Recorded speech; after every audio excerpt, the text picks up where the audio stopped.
ಜಗತ್ತಿಗೆ ಶಾಂತಿ ಸಂದೇಶ ಸಾರಿದ ಶಾಂತಿದೂತ ಕ್ರಿಸ್ತ ಜಯಂತಿ ಅಂಗವಾಗಿ ಶಿವಮೊಗ್ಗ ಜಿಲ್ಲೆಯಲ್ಲಿ ನಿನ್ನೆ ರಾತ್ರಿಯಿಂದ ಪ್ರಾರ್ಥನೆ ಹಾಗೂ ವಿಶೇಷ ಧಾರ್ಮಿಕ ಕಾರ್ಯಕ್ರಮಗಳು ಸಡಗರದಿಂದ ಜರುಗಿದವು. ಚರ್ಚ್ಗಳು ವಿದ್ಯುತ್ ದೀಪಾಲಂಕಾರದಿಂದ ಕಂಗೊಳಿಸುತ್ತಿವೆ. ಸೇಕ್ರೆಡ್ ಹಾರ್ಟ್ ಕ್ಯಾಥೋಲಿಕ್ ಕ್ರೈಸ್ತರ ದೇವಾಲಯದಲ್ಲಿ ನಿರ್ಮಿಸಿರುವ ಏಸು ಕ್ರಿಸ್ತನನ್ನು ನೆನಪಿಸುವ ಗೋದಲಿಗಳು ಜನರನ್ನು ಆಕರ್ಷಿಸುತ್ತಿವೆ. ಕ್ರೈಸ್ತ ಬಾಂಧವರಿಂದ ಸಾಮೂಹಿಕ ಪ್ರಾರ್ಥನೆ ಜರುಗಿತು.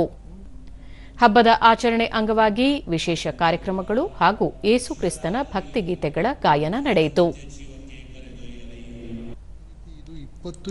ದೂರದರ್ಶನದೊಂದಿಗೆ Sacred Heart Catholic Church Father Scany D'Souza, ಭಾರತದಲ್ಲಿ ಇದು ಅತ್ಯಂತ ಪ್ರಮುಖ ಎರಡನೇ ಚರ್ಚ್ ಆಗಿದೆ.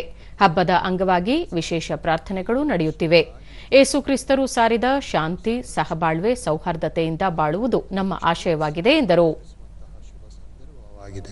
ಈ ಮೂಲಕ ದಯಾಮಯ ದೇವರು ಪ್ರಭು ಯೇಸು ಸರ್ವರನ್ನು ಹರಸರಿ ಎಲ್ಲರೂ ಪ್ರೀತಿ, ಶಾಂತಿ, ಸಮಾಧಾನದಿಂದ, ಸೌಹಾರ್ದತೆಯಿಂದ ಬಾಳುವಂತಾಗಲಿ ಎಂಬುದೇ ನಮ್ಮ ಹಾರೈಕೆ, ಪ್ರಾರ್ಥನೆ.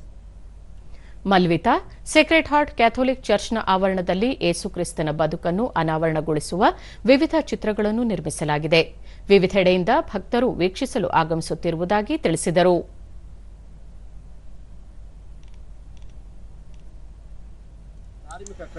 ಮೈಕಲ್ ಡಿಸೋಜಾ, ಜಿಲ್ಲೆಯಾದ್ಯಂತ ಸಡಗರದಿಂದ ಕ್ರಿಸ್ಮಸ್ ಹಬ್ಬವನ್ನು ಆಚರಿಸಲಾಗುತ್ತಿದೆ. ಏಸು ಕ್ರಿಸ್ತರು ಕತ್ತಲೆ ತುಂಬಿದ ಜಗತ್ತಿನಲ್ಲಿ ಬೆಳಕನ್ನು ತುಂಬಿದ್ದಾರೆ. ಶಾಂತಿ, ಸಹಬಾಳ್ವೆಯಿಂದ ಬಾಳುವಂತೆ ಸಂದೇಶವನ್ನು ಸಾರಿದ್ದಾರೆ. ಈ ನಿಟ್ಟಿನಲ್ಲಿ ಐಕ್ಯತೆಯಿಂದ ಬಾಳುವುದು ನಮ್ಮ ಗುರಿಯಾಗಿದೆ ಎಂದರು. ಶಾಂತಿ, ಎಲ್ಲರೂ ಸಹ ಪ್ರೀತಿಯಿಂದ, ಸಹಬಾಳ್ವೆಯಿಂದ ಬಾಳಬೇಕು ಎಂಬ ಸಂದೇಶವನ್ನ ನಮಗೆ ಕೊಟ್ಟಿದ್ದಾರೆ.